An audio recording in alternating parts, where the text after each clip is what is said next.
Nous allons maintenant poursuivre le débat général. L'Assemblée va entendre l'allocution de Son Excellence M. Teodoro Nguema Obiang Mang, vice-président de la République de Guinée équatoriale, chargé de la défense nationale et de la sécurité de l'État. Je prie le protocole de bien vouloir accompagner Son Excellence, que j'invite à prendre la parole devant l'Assemblée.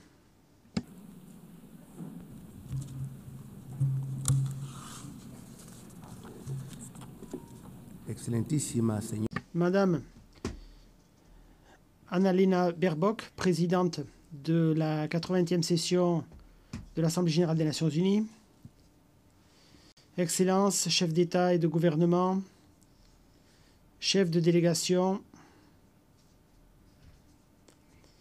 Monsieur Antonio Guterres, secrétaire général des Nations unies, Mesdames et Messieurs, c'est un honneur pour moi que de prendre la parole au nom de Son Excellence Monsieur Obiang Nguema Mbasogo, président de la République de Guinée équatoriale, pour exprimer la très ferme position de mon pays à l'occasion de cette 80e Assemblée générale, alors que le monde réclame un système international plus juste, plus équitable et plus efficace. Madame la Présidente, il y a de cela 80 ans, les États fondateurs ont créé cette organisation aspirant à construire un système multilatéral basé sur la coopération, le respect du droit international et le respect de la dignité de toutes les personnes. Cet engagement a ensuite été repris dans la Charte des Nations unies, qui continue d'être une référence essentielle pour l'action collective engagée par les États. Aujourd'hui, sous le thème « Meilleur ensemble », 80 ans de plus pour la paix, le développement et les droits humains, nous célébrons des réalisations importantes. L'ONU a été, tout au long de ces décennies, un forum universel de dialogue, un espace de la coopération internationale. L'organisation a aidé à éviter des conflits, elle a accompagné des processus de décolonisation, elle a promu le développement durable et elle a été la conscience morale de l'humanité en défense des droits de l'homme.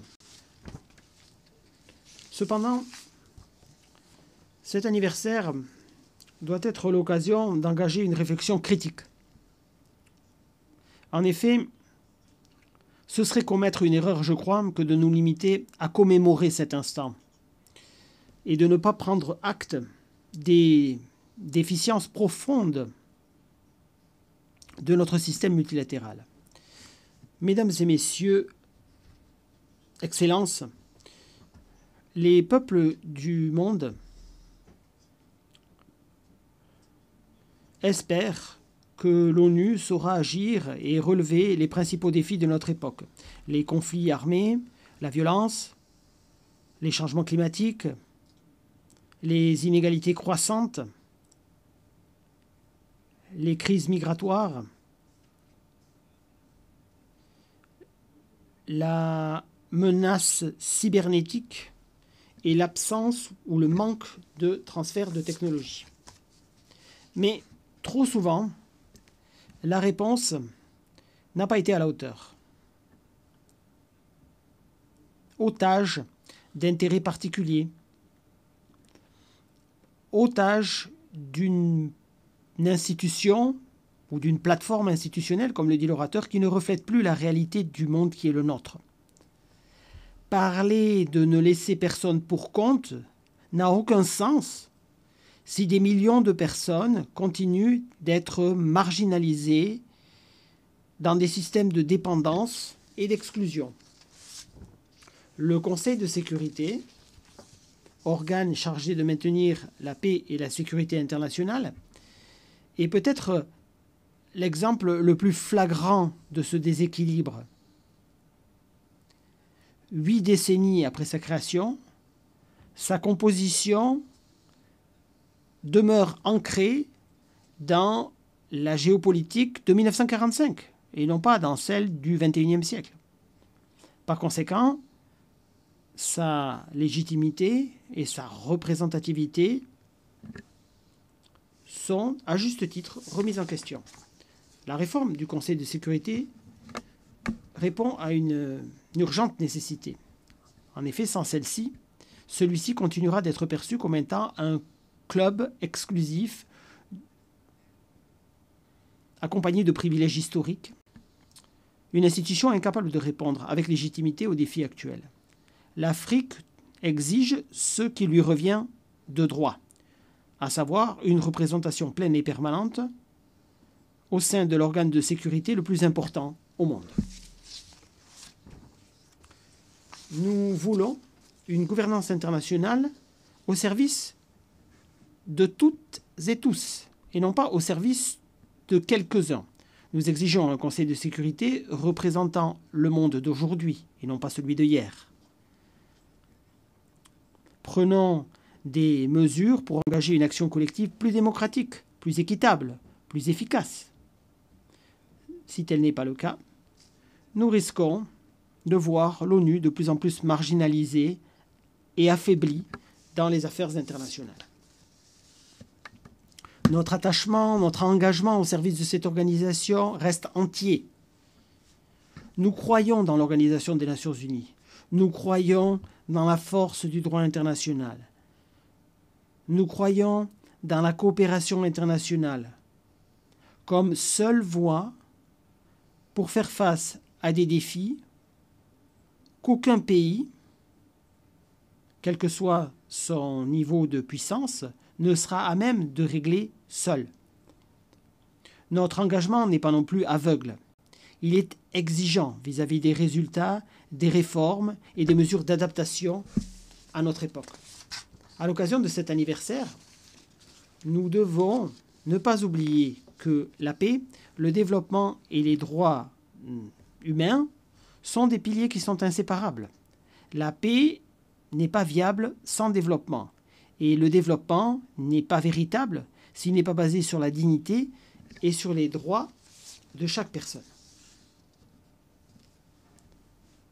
C'est la raison pour laquelle nous tenons à réaffirmer le pari que nous avons fait du programme de développement durable à l'horizon 2030, même si celui connaît des retards, des difficultés. Le programme de développement durable à l'horizon 2030 est un engagement collectif qui reflète notre volonté de construire un monde sans pauvreté, sans faim, et un monde basé sur la dignité pour tous. Cependant, il nous reste moins de 10 ans pour mettre en œuvre ce programme, et les avancées en la matière sont trop lentes. Excellence. Les changements climatiques sont la principale menace de notre époque. Les pays les plus vulnérables paient un prix disproportionné, alors que les plus gros émetteurs, eux, retardent la prise d'engagement. La justice climatique n'est pas un geste, c'est une obligation morale, juridique. La Guinée équatoriale défend également le principe de souveraineté des États. Chaque peuple a le droit de concevoir son propre modèle de développement sans ingérence, sans sanctions arbitraires minant son indépendance. Nous devons créer un monde de paix où aucun pays ne sera considéré comme un ennemi parce qu'il est l'ami d'autres. Permettez-moi de vous donner un exemple récent de la contribution de la Guinée équatoriale à la paix internationale. Il s'agit de l'accord historique auquel nous sommes parvenus avec la République du Gabon concernant la souveraineté sur les îles de Mbagné, Cocoteros et Konga. Pendant des décennies, Son Excellence, M. Obiang Nguema Mbasogo, a géré ce différend avec patience.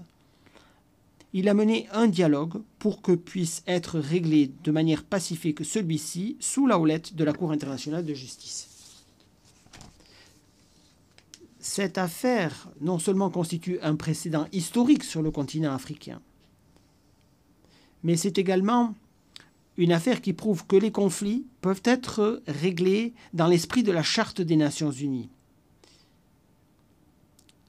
et grâce à la volonté politique des États. Excellence, la promotion de la dignité humaine est une responsabilité partagée. La Guinée équatoriale tient à réaffirmer son attachement à la protection des droits de l'enfance et des personnes handicapées. Les droits à la sécurité alimentaire, au logement, à l'eau potable et à l'exploitation souveraine des ressources naturelles sont une partie inséparable des droits humains. Sans dignité matérielle, la liberté n'est qu'un idéal creux. Fidèles au principe d'une communauté internationale ouverte à tous et à toutes, nous insistons pour que soit levé le blocus économique, commercial et financier qui a été imposé à la République de Cuba. Maintenir ce type de mesures non seulement nuit gravement au développement d'un pays souverain, mais va en outre à l'encontre des principes fondamentaux de la Charte des Nations Unies. Excellence, pour conclure, je voudrais également m'adresser aux femmes et aux hommes d'affaires pour les inviter à venir découvrir la Guinée équatoriale comme une destination sûre et séduisante en matière d'investissement. Notre pays met à leur disposition un cadre politique stable, des avantages fiscaux compétitifs et une vision claire d'avenir par le biais de notre programme de développement Horizon 2035. Nous vous engageons à vous joindre à nous, à nous accompagner sur cette voie. Ceci vous permettra d'obtenir des bénéfices partagés, mais également permettra de consolider un développement inclusif et durable dans notre pays. Merci beaucoup.